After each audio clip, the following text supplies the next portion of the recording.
We use it every single day.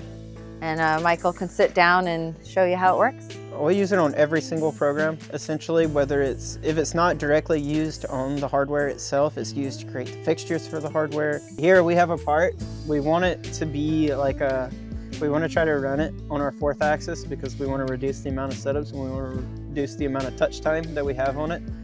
And we went through it and already kind of created our setup in it. So in it, where we're going to go in and use Cam Assist to kind of give us our suggestion. It's used to supply runtime estimates if we need them. So now we have all of our setups in there. We definitely use it as much as we possibly can. We define all of our start planes that we want.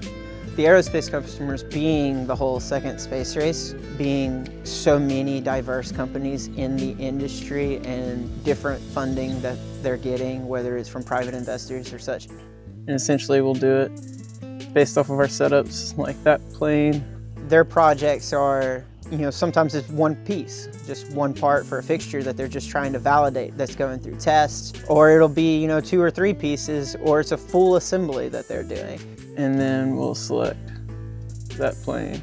We're working on that wide range, which I would say Cam Assist shines most for us in that reaction time. 1, 2 pieces at a time. That plane. And then run. If you take like an FTE and you set them down and you say, okay, here's all these parts. I got 15 parts for you to do, but it's like 1 part, 2 parts. That's a lot of time for non-recurring expenses that's going into somebody, which drives costs significant through the roof. But Cam Assist in turn has that adaptability to be like, all right, this part, this part, this part. And then all of a sudden we're now looking at, 4 parts ready to go. And now we're waiting on machines where we were waiting on programs because of that.